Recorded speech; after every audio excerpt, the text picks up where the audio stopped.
Fala galera, mais uma vez eu, Alexandre Magalhães, na resenha com Magalhães, para falar dos times brasileiros nos campeonatos que estão em curso, meio de semana, Brasileirão 2018, 36ª rodada.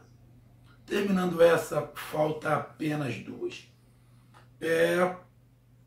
Rodada que pode ser decisiva para o título, dependendo do que aconteça. Se o Palmeiras ganhar, Flamengo e Internacional perderem, Zé Fini, término de campeonato. Então poderemos ter o Palmeiras campeão. O único que pode ser campeão nessa rodada é o Palmeiras. Mas ainda fica a expectativa aí de o Flamengo e Inter. O Palmeiras tropeçar de novo, como tropeçou na última rodada, empatou com o Paraná. Então vamos lá para mais um pré-jogo, porque o bicho também pega na parte de baixo. Tem aí alguns times saindo do sufoco, mas outros completamente dentro do sufoco. Mas vamos para um pré-jogo agora, que a disputa objetivos diferentes. Objetivos diferentes. Não vão cair e também não vão ganhar o título. Estamos falando do jogo entre Atlético Paranaense, Furacão, jogando em casa, vem de uma vitória, fora de casa. Em casa, teve aí 11 vitórias seguidas. Vai jogar contra o Corinthians. Corinthians que estava aí até a última rodada batendo cabeça na zona do rebaixamento. No último jogo ganhou do Vasco, um confronto direto. Empurrou o Vasco mais para baixo, que o Vasco continuou com 39 pontos, está ali a 2 pontos só da zona de rebaixamento, e o Corinthians foi a 43. Diante do que eu estou vendo, de repente com 43, 42 pontos o time vai conseguir se safar da zona de rebaixamento. Porque os times que estão embaixo não estão conseguindo pontuar. Então, Vitória não pontua, o Chapecoense está pontuando, o Sport não pontuou, o Vasco não pontuou. Ou seja, esses times não estão pontuando que estão lá embaixo. Os times que estão ali com 42, 43 estão conseguindo, mesmo não pontuando, estão conseguindo manter 4, 5 pontos de distância no rebaixamento. Então, de repente, o Corinthians, mesmo sem marcar mais ponto nenhum, vai conseguir se safar ali com 43 pontos. De repente, até o Fluminense, com 42 pontos, sem fazer ponto nenhum, vai conseguir se livrar. Então o Corinthians vai para esse jogo mais tranquilo. Tá ali, 6 pontos agora da zona de rebaixamento. São 2 jogos. Então, matematicamente, ainda tem algum tipo de risco? Tem, mas muito pequeno, muito pequeno o risco do Corinthians. Diga até quase zero.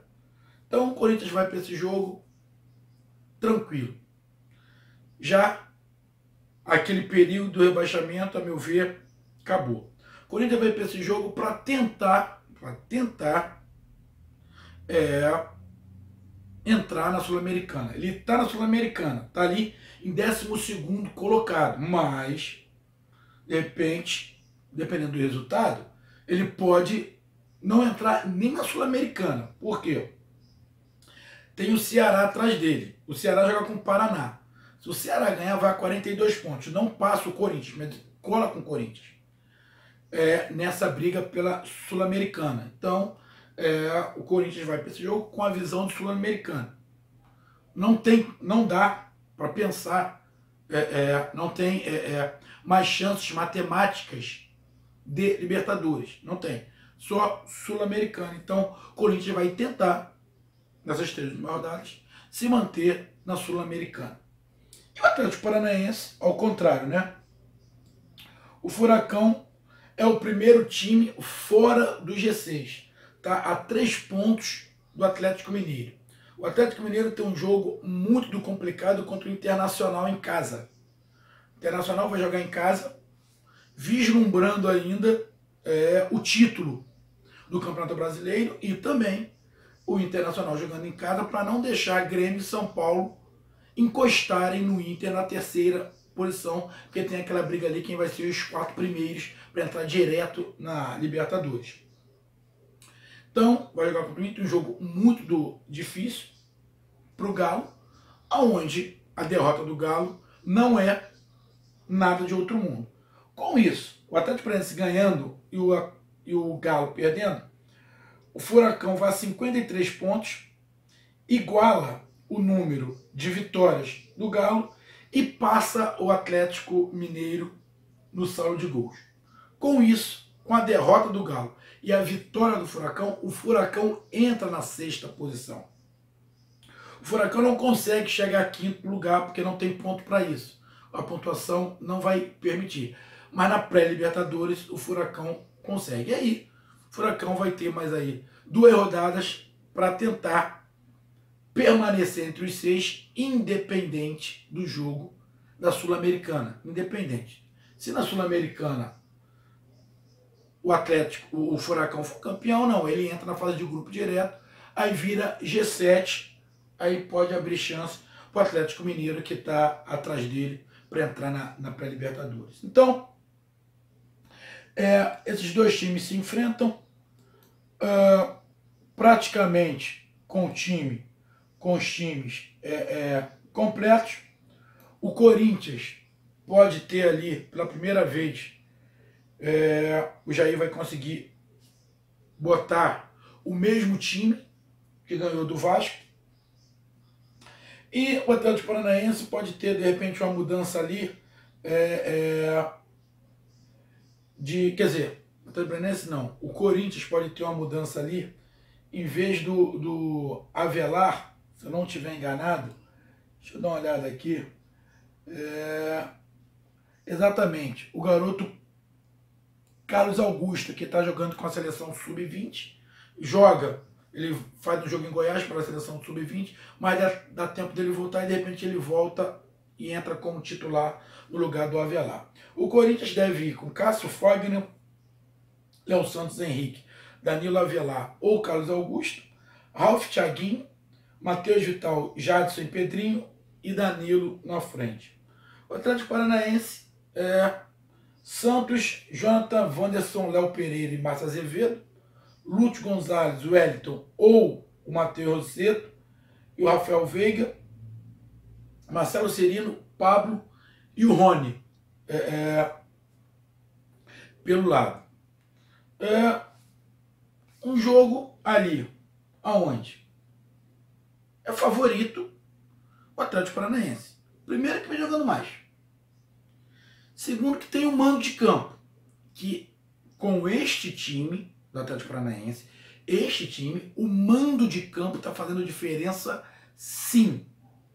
Sim, está fazendo. Ninguém pode negar. São 11 vitórias aí seguidas. Então o mando de campo está fazendo diferença sim. Quando joga em casa o Atlético Paranaense, marca em cima, marca pressão, bota velocidade. E o time do Corinthians aquele time meio barro, meio tijolo, é um time que tenta cadenciar o jogo, não é um time que bota uma correria, é um time que fica alternando quem fica na frente ou não é um time que briga muito pela bola aérea, porque o Danilo, que joga lá na frente, não é esse cara. O Danilo, na verdade, acaba muitas vezes indo para o meio de campo, e quem faz o atacante são os 2 jogadores de ponta, no caso, o Pedrinho e o Matheus Vital, tanto que o Matheus Vital fez o gol de cabeça, ele fez o gol de cabeça contra o Vasco. Então, acredito eu que seja um jogo bem mais de ataque contra a defesa. O ataque do Atlético Paranaense contra o sistema defensivo do Corinthians. Duvido muito que o Corinthians vai se abrir e vai partir para dentro do Atlético Paranaense. Não vai, porque sabe que o Atlético Paranaense tem um contra-ataque muito forte, muito rápido. Não tem o Patrick, mas vai o Rony ali. Então, o Rony também bota uma velocidade no jogo. Que Patrick, rapaz? Eu acho que Patrick é do Inter. Meu pai do céu. Deu até uma confusão agora. Eu pensei uma coisa e falei outra. Eu ia falar o Nicão. ia falar o Nicão. Não vai ter o Nicão ali, vai com o Rony, de repente para ir poupando um pouco. De repente ele pode até, eu não sei se o Nicão sentiu alguma coisa, mas eu acho que não. Eu acho acho que o Nicão não sentiu nada, vou até dar uma olhada aqui, mas eu acho que o Nicão não, deixa eu ver, 13 pontos. Eu não vi nada falando do Nicão, de repente é só para ir poupando mesmo. De repente ele começa com o Nicão e deixa o Marcelo Cirino no banco para inverter, porque eles são jogadores que correm muito, que se desgastam muito em campo. Então pode até inverter ali, mas a escalação que passaram foi essa. Então o Atlético Paranaense tem que fazer o que vem fazendo sempre quando joga em casa, botar pressão, marcar pressão, botar velocidade, com correria, sufocar o time. O time do Corinthians tem uma dificuldade de sair de bola quando está sob pressão, quando ele vai acabar dando bicão para o meio de campo, a recuperação do Atlético, e o Atlético fazer aquela bola ficar rondando a área do Corinthians o tempo inteiro, que numa dessa a bola entra, até porque a defesa do Corinthians também bate cabeça, quando muito pressionada.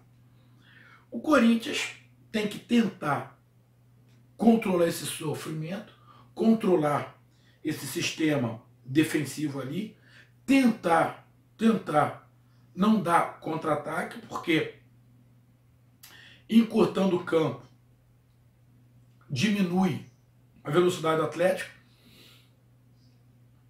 tentar levar o ritmo do jogo para o ritmo do Corinthians, que é um ritmo mais cadenciado, e tentar, isso tudo tentar, roubar uma bola na intermediária e pegar um contra-ataque ali com o Matheus Vital ou com o Pedrinho.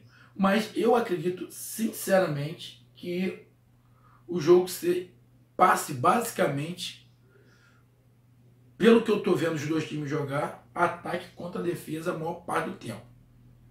Só que muitas das vezes isso pode mudar, por quê? Porque propositalmente o Furacão recua. O Furacão propositalmente dá a bola para o time adversário e recua tudo. De propósito. Para obrigar o time adversário a sair lá de trás e invadir o seu campo. Para ele dar o bote e sair no contra-ataque. No último jogo contra o Vitória, o Atlético Paranaense até venceu, mas o Atlético Paranaense não foi um time que roubou muitas bolas. Já viu o Atlético Paranaense ser um time mais aguerrido, roubando mais bolas e saindo mais em contato. Mas poderia ser também por uma questão do jogo, né, em si. Em casa, o time do Furacão é um time que pega mais e acaba recuperando mais bola. Então o jogo praticamente vai ser isso.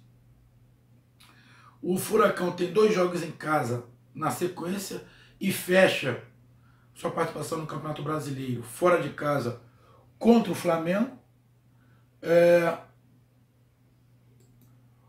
Como eu falei, o Furacão joga contra o Corinthians em casa, depois joga em casa. Cadê? Não, fugiu. Depois joga em casa contra o Ceará. Joga o Ceará. E esse jogo contra o Ceará, dependendo, no final de semana, o Furacão pode ir com um time misto, porque é o jogo que antecede a partida contra o Fluminense, pela Sul-Americana, mas mesmo assim tem condição de ganhar. E fecha a sua partida, sua participação, jogando fora de casa contra o Flamengo. Já o Corinthians tem essa partida contra o Atlético Paranaense fora de casa. Depois joga em casa no final de semana contra o Chapecoense. Chapecoense aí brigando por sua permanência na Série A. E o Corinthians fecha sua participação no Brasileirão jogando fora de casa contra o Grêmio. Então tem 2 jogos difíceis fora de casa, Grêmio e Atlético Paranaense, e um jogo em casa contra a Chapecoense que pode fazer o Corinthians continuar e participar da próxima Sul-Americana. Então, essa foi a minha análise de Atlético Paranaense em casa contra o Corinthians. Para mim, esse jogo tem sim um favorito, o Atlético Paranaense, por tudo que está inserido, por tudo que vem acontecendo. Então, para mim, o Furacão é favorito sim, mas isso é futebol. Pode acontecer qualquer coisa, até porque os dois times estão bem, bem mais tranquilos. O Corinthians não tem mais aquela pressão de rebaixamento. A gente tem pequenininho, mas não tem mais pressão. Para mim não cai mais, acabou. Não tem mais aquela pressão. Então, o que vier para o Corinthians é lucro, o Sul-Americano é lucro. E o Atlético Paranaense que tem não é pressão da torcida, a torcida não está botando pressão, mas os jogadores têm um foco ali maior de conseguir entrar na Libertadores pelo Campeonato Brasileiro no lugar do Atlético Mineiro. Então, um bom jogo e que vença o melhor. Mas, vou falar, para mim, o Furacão é favorito sim. Então, meus amigos, essa foi minha análise no nosso pré-jogo. Então, curtam, compartilhem, inscrevam-se no canal, resenha comigo, Magalhães. Tamo junto, um grande abraço, até mais, valeu, fui, tchau. Conto com a participação de todos. E um salve para meus amigos aí, corintianos e torcedores do Furacão. Tchau.